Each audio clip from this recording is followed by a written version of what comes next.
আমরা আমাদের অনশন কর্মসূচি মানে প্রত্যাহার করে নেই।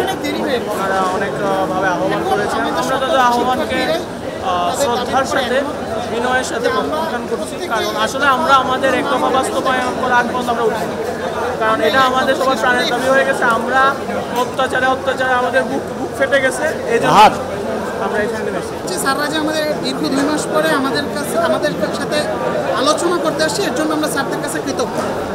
স্যাররা আসছে 2 মাস পরে, এটা একটু দেরি হয়ে গেছে। কেননা প্রথমে আলোচনার টেবিলে না বসে আমাদেরকে ভয় দেখানোর চেষ্টা করা হয়েছে। যেখানে আমরা আমাদের ন্যায্য দাবির উপরে ছিলাম, সেখানে আমাদেরকে ভয় দেখায়, আমাদের ন্যায্য দাবি থেকে সরানোর চেষ্টা করা হয়েছে। আমাদেরকে হামলা হওয়ার পরেও আমাদের নামে মামলা দেওয়া হয়েছে। কী মামলা দেওয়া হয়েছে?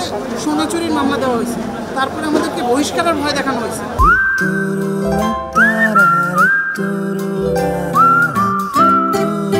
সে বহিষ্কারের লিস্ট কেন প্রকাশ করা হয়নি?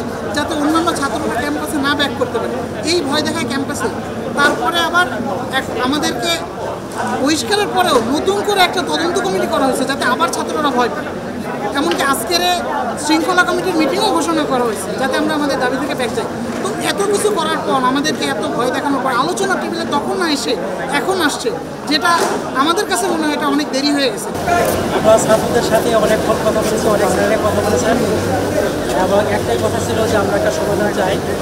বিশ্ববিদ্যালয় সুলভ স্বীকৃতি আছে, এদিকে আমরা আরও আগে নিয়ে যেতে চাই। সেই হিসেবে তারা আমাদের সাথে আলোচনায় বসুক কীভাবে এই সমস্যার সমাধান করা যায়। আসলে ঘটনা ছিল যেটা 18 তারিখে, সেই ঘটনা অনেক শাখা প্রশাখা হয়ে আজকে ওদের এই পর্যায়ে আছে। আমরা ওদের সাথে আলোচনা চালাই যাবো, ওদেরকে শেষ পর্যন্ত এটাও বলে রাখছি যে আমাদের বড় দর্শকরা আছে, এই বলে আমার অফিস, সেখানে সবসময় দরজা খোলা থাকে। তোমরা যখন মন চায় তখন আমাদের সাথে কথা বলতে পারো। আমার শিক্ষকবৃন্দ আবার এদের সাথে আসবে, আবার এদেরকে রিকোয়েস্ট করবে, আমাদের চেষ্টা করবে যতক্ষণ পর্যন্ত এটা না বোঝে আমাদের এই প্রসেসটা